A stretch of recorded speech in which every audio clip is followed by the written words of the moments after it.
Salam kerahiman. Hari ini 17 Januari kita akan baca dari dua nomor 478 dan 505. Kita mulai ya. Dalam nama Bapa dan Putra dan Roh Kudus. Amin. 478. Ya Yesusku, aku tahu bahwa Engkau yang mengenal dengan baik bahwa hatiku tidak memiliki cinta lain kecuali cinta akan Dikau. Seluruh cinta perawanku untuk selamanya terbenam dalam dirimu ya Yesus. Dengan jelas aku merasakan bagaimana darah ilahimu mengalir di dalam hatiku. Aku tidak mempunyai keraguan-raguan sedikit pun bahwa cintamu yang paling murni telah memasuki hatiku dengan darahmu yang paling kudus. Aku sadar bahwa Engkau tinggal di dalam diriku bersama dengan Bapa dan Roh Kudus. Atau lebih tepat, aku sadar bahwa akulah yang hidup dalam Engkau, ya Allah yang tak terselami.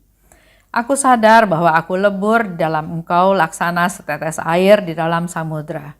Aku sadar bahwa Engkau ada di luar dan di dalam diriku, dan sungguh bahwa Engkau ada dalam segala sesuatu yang mengelilingi aku, dalam segala sesuatu yang terjadi atasku.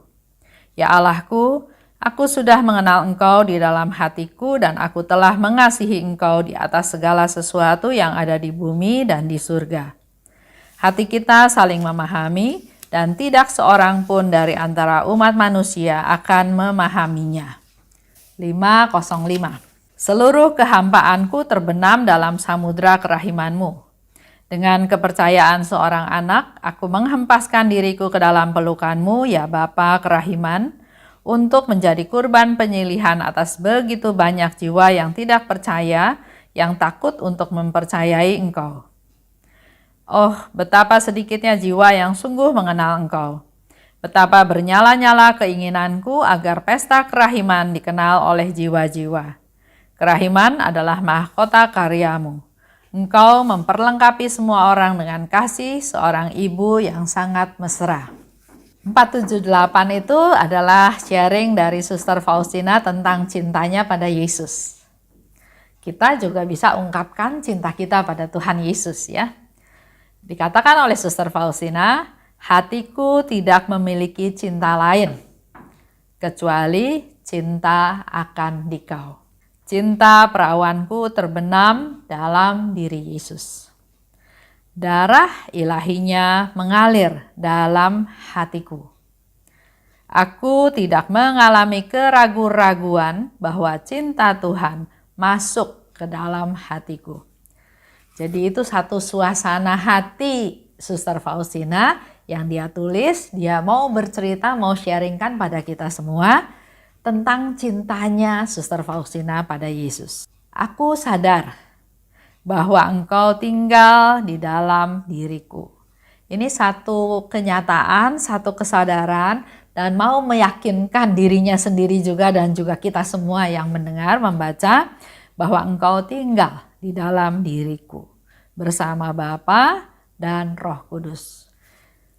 Ini satu pengalaman pribadi dari Suster Faustina. Kita pun bisa sharing, bisa menceritakan pengalaman bersatunya kita dengan Allah pada saat apa, pada momen apa, pada situasi apa ya, pada kejadian apa. Katakan lebih lanjut oleh Suster Faustina, aku sadar bahwa aku lebur di dalam Engkau. Laksana setetes air di dalam samudra. Jadi dia udah gak mempertahankan dia lagi siapa, tapi dia sudah meleburkan diri, sudah menyatukan diri, sudah gak ada lagi keinginan pribadi Suster Faustina ini, tapi sudah semuanya melebur dalam samudra. Dia juga membayangkan dia sebagai setetes air dalam samudra. Ya, jadi yang kecil, yang tidak berdaya, yang tidak berpengaruh apapun ke dalam samudra, malah dia yang setetes air bergabung dengan samudra menjadi hilang. Dianya sendiri hilang, yang ada adalah samudra kerahiman Tuhan. Gak ada aku lagi, ya. Yang ada hanya Tuhan. Aku sadar, dikatakan lebih lanjut oleh Suster Faustina, bahwa Engkau ada di luar dan di dalam diriku. Dia mengimani bahwa Tuhan Yesus ada di dalam dirinya, juga ada di luar, ada di sekeliling, ada di mana-mana. Dan sungguh bahwa Engkau ada dalam segala sesuatu. Itu imannya Suster Faustina. Aku sadar bahwa Engkau ada dalam segala sesuatu yang mengelilingi aku, dalam segala sesuatu yang terjadi atasku. Yang mengelilingi aku, yang ada di sekitar aku, yang terjadi atasku. Suster Faustina yakin bahwa Tuhan ada. Itu mari kita refleksi dengan kehidupan kita masing-masing. Apakah kita sudah punya keyakinan seperti Suster Faustina? Di luar diriku, di dalam diriku ada Tuhan, dan apa yang terjadi itu semua dikatakan oleh Suster Faustina terjadi atasku. Semua yang terjadi atasku itu karena Engkau. Engkau yang mengelilingi aku, Engkau yang melindungi aku, Engkau yang membimbing aku, Engkau yang menuntun aku, semuanya Tuhan. Sekarang refleksi dengan hidup kita masing-masing. Apakah kita sudah punya iman, kepercayaan seperti itu? Mari kita terus belajar ya dari Suster Faustina. Ya Allahku, aku sudah mengenal Engkau di dalam hatiku. Dan aku telah mengasihi Engkau di atas segala sesuatu yang ada di bumi dan di surga. Aku sudah mengenal Engkau, dia katakan ya. Artinya dia tahu, kenal Tuhan, tahu apa yang Tuhan mau, apa yang Tuhan perintahkan, apa yang Tuhan kehendaki, apa yang Tuhan inginkan, dia tahu. Aku sudah mengenal Engkau. Karena aku mengenal Engkau, maka aku juga mengasihimu di atas segala sesuatu yang ada di bumi dan di surga. Mengasihi Tuhan di atas segala-galanya. Dan hati kita saling memahami. Itu yang dikatakan ya oleh Suster Faustina. Di 505, seluruh kehampaanku terbenam dalam samudra kerahimanmu. Kembali lagi Suster Faustina mengingatkan kita semua, juga bercerita tentang keberadaan dia, kehampaan, ketidakberdayaan, kepapaan yang memang Suster Faustina sadari ya. Tapi itu semua terbenam dalam samudra kerahimanmu. Dengan kepercayaan seorang anak. Seorang anak biasanya memang tidak berdaya ya. Dia mau makan, minta makan ke mamahnya. Dia mau pergi ke sekolah, minta diantar orang tuanya ke sekolah. Jadi memang anak-anak ini anak-anak kecil yang tidak berdaya, yang semuanya masih harus disupport oleh orang tuanya. Nah, sekarang Suster Faustina katakan dengan kepercayaan seorang anak. Jadi dia percaya pada orang tuanya, dia sungguh-sungguh percaya tanpa khawatir, tanpa ragu-ragu, tanpa pertanyaan-pertanyaan lain. Dia percaya seperti seorang anak, aku menghempaskan diriku ke dalam pelukanmu untuk jadi kurban penyilihan. Dia nggak takut apa-apa, dia menyerahkan dirinya dalam pelukan Tuhan untuk jadi kurban penyilihan atas begitu banyak jiwa yang tidak percaya dan yang takut untuk percaya. Jadi Suster Faustina tahu nih ya, banyak jiwa-jiwa yang nggak percaya sama Tuhan.